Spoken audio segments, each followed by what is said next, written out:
সরকার ব্যর্থ। সরকার নিষিদ্ধ ছাত্রলীগকে প্রশাসনের মাধ্যমে নিয়ন্ত্রণ করা দরকার ছিল। দেশে একটা সুস্থ নির্বাচন হলে একটা দল ক্ষমতা আসবে, তার জন্য তারা চায় না যে ঐক্য জিনিসটা থাকুক। এদেশে ঐক্য মনে হয় হওয়ার সম্ভাবনা তাড়াতাড়ি হবে না।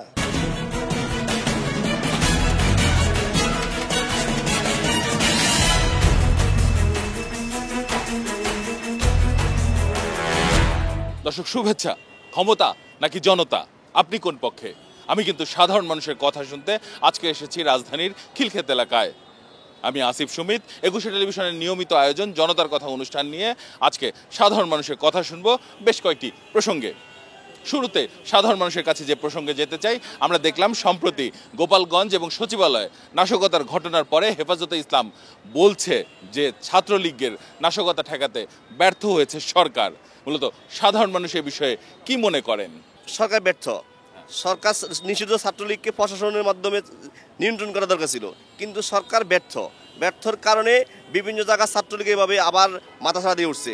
শেখ হাসিনার গুণগান গাচ্ছে। তো সরকার ব্যর্থ যদি না হইতো তাহলে তো এরকম হইতো না। ছাত্রলীগ নিষিদ্ধ সংগঠন তে কেমন বাংলাদেশে এখন গোপালগঞ্জে হামলা করে, এটা হয়তো সরকারের ব্যর্থতা এবং প্রশাসনের ব্যর্থতা আমি মনে করছি। আমি মনে করি হেফাজত ইসলাম যেটা বলেছে সেটা একদম সঠিক। কারণ হচ্ছে একটি নির্বাচিত সরকার আইন শৃঙ্খলা রক্ষাকারী যে বাহিনীগুলো, ল এনফোর্সমেন্টকে যেভাবে সংগঠিত করে, বর্তমান যে আমাদের ইন্টারিম গভর্নমেন্ট আছে উনি আসলে এই 10 মাসে সেটা করে তুলতে পারেন। সরকার তো শক্তি ব্যবহার করতে পারতেছে না তাদের বিরুদ্ধে শক্তি ব্যবহার করতে পারতো, পূর্ণ শক্তি, তাহলে ছাত্রলীগ এত উৎপীড়ন করতে পারতো না। আমরা যারা সাধারণ জনগণ আছি আমরা ভয়ে আছি, অ্যাকচুয়ালি ভয়ে আছি যে ঘর থেকে বেরোলে কোনো একটা দুর্ঘটনার শিকার হয়ে যাচ্ছে কিনা। কেন প্রশাসনও জড়িত আছে এই সরকারের সাথে, এই গ্যাঞ্জামের সাথে। নাইলে এই গ্যাঞ্জামটা হয় না। ওইখানে তো প্রশাসন ছিল, তাইলে তো প্রশাসন ইচ্ছে করলে আগেই বাধা দিতে পারতো, কিন্তু সে বাধা দেয়নি। পরবর্তীতে বাধা দেওয়ার তো কোনো না। তা এই সরকার ব্যর্থ। এতদিন যাবৎ তারা সরকার গ্রহণ করছে, তাদের একটা শক্তি ওইখানে আছে, কিন্তু এনসিপি যেভাবে ওইখানে গেছে, আমার মনে হইতেছে, আমি একটা ক্ষুদ্র মানুষ হিসাবে, যে তারা একটা দেশে বিতর্ক তৈরি করার জন্য ওইখানে তারা এখন গেছে। কিন্তু এখন তাদের ওইখানে যাওয়ার কোনো প্রয়োজন ছিল না। আরও পরে যাইতে পারতো, দেশ একটা স্থিতিশীল হইলে যাইতে পারতো, কিন্তু তারা বুঝে শুনে যাওয়া উচিত ছিল। কিন্তু কিছু মানুষ চাইতেছে দেশে একটা বিশৃঙ্খলা থাকলে দেশে নির্বাচনটা একটু পিছিয়ে যাক। অনেক ধন্যবাদ আপনাকে। দর্শক, আপনারা শুনছিলেন সাধারণ মানুষের প্রতিক্রিয়া। মূলত সাধারণ মানুষ তাদের মতামত দিচ্ছিলেন। এবার সাধারণ মানুষের কাছে আরেকটি প্রসঙ্গে উল্লেখ করতে চাই। সম্প্রতি প্রধান উপদেষ্টা রাজনৈতিক দলগুলোর সঙ্গে বৈঠক করেছেন, যেখানে তিনি রাজনৈতিক দলগুলোর মধ্যে ঐক্য দৃশ্যমান করতে বলেছেন। মূলত রাজনৈতিক দলগুলোর মধ্যে ঐক্য কেন দৃশ্যমান হচ্ছে না, বা এই ঐক্য কিভাবে তৈরি করা সম্ভব, সাধারণ মানুষ কি বলেন? দেশে একটা সুস্থ নির্বাচন হলে একটা দল ক্ষমতা আসবে, তার জন্য তারা চায় না যে ঐক্য জিনিসটা থাকুক। এখানে আওয়ামী লীগ ঢুকছে, জামাত শিবির ঢুকছে, বিভিন্ন অঙ্গ সংগঠন ঢুকা চাইতেছে একটা পায়তারা করে দেশে একটা গ্যাঞ্জাম লাগাইয়া দেশে একটা অরাজকতা তাই না, যখন নির্বাচনটা পিছিয়ে যায় এই জিনিসটা তারা চাইতে আছে। সবগুলো দল যদি ঐক্যমত হয় তাহলে তো এখানে ইলেকশনের দরকার হয় না, ওরাই তো সরকার গঠন করতে পারে। আমার মতে, আমি মনে করি এখানে দেশে একটা সুস্থ নির্বাচন দেওয়ার জন্য ঐক্যমতের কোনো প্রয়োজনে নাই। এখানে ঐক্যমত দাবি করা মানে, ঐক্যমতের কথা উঠানো মানে নির্বাচনটাকে আরও বিলম্ব করা, এখানে আরও বিভিন্ন রকমের বিমত সৃষ্টি করা। প্রত্যেকটা দলের পিছনে লেগেছে। বর্তমান সময়ে জাতীয় ঐক্যমতের ভিত্তিতে একটি নির্বাচনের মাধ্যমে দেশে সুষ্ঠু একটা জনগণের ভোটারের যে সরকার প্রয়োজন। এক দল চেষ্টা করলে তো ঐক্য হবে না। ঐক্যটা বিনষ্ট করতেছে কে? এখন সেই ঐক্যটা নাই। আর রাজনৈতিক দলের ভিতরে ঐক্যটা কিভাবে থাকবে?